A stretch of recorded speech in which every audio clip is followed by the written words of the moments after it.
മകളുടെ വിവാഹ സൽക്കാരത്തിൽ പങ്കെടുത്തു മടങ്ങവേ പാണപ്പിലാവ് ഗവൺമെന്റ് സ്കൂളിലെ പ്രധാന അധ്യാപികയ്ക്കുണ്ടായ അപകടം നാടിനെയാകെ കണ്ണീരിലാഴ്ത്തി. കോട്ടയം വാഴൂർ ദേശീയപാതയിൽ 17-ാം മൈൽ ഇളമ്പള്ളി കവലയിൽ കാർ താഴ്ചയിലേക്ക് മറിഞ്ഞ് എരുമേലി പാണപ്പിലാവ് ഗവൺമെന്റ് സ്കൂൾ പ്രധാനാധ്യാപിക ഷീന ഷംസുദ്ദീനാണ് മരിച്ചത്.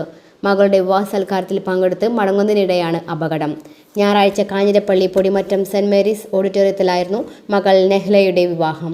വിവാഹത്തിന് ശേഷം വൈകിട്ട് കോട്ടയം കുടയംപിള്ളി വരന്റെ വീട്ടിൽ നടന്ന റിസപ്ഷനിൽ പങ്കെടുത്ത് മടങ്ങി വരുമ്പോഴായിരുന്നു കാർ നിയന്ത്രണം വിട്ട് താഴ്ചയിലേക്ക് മറിഞ്ഞത്. ദേശീയപാതയിൽ ഇളമ്പള്ളി കവലയിൽ വെച്ച് നിയന്ത്രണം നഷ്ടപ്പെട്ട വാഹനം 30 അടിയോളം താഴ്ചയിലേക്ക് മറിയുകയായിരുന്നു. ഭർത്താവ് ഷംസുദ്ദീനും മകൻ നബിൽ മുഹമ്മദ് ഷായും പരിക്കുകളോടെ രക്ഷപ്പെട്ടു. പുത്തൻപുരയ്ക്കൽ കുടുംബാംഗമാണ്. ഖബറടക്കം തിങ്കളാഴ്ച വൈകിട്ട് എരുമേലി ജുമാ മസ്ജിദ് ഖബർസ്ഥാനിൽ നടക്കും. വിവാഹ വീട് മണിക്കൂറുകൾക്കകം കണ്ണീർ കടലായി. മകൾക്ക് പുതുജീവൻ സമ്മാനിച്ച് അമ്മ പോയത് മരണത്തിലേക്ക്.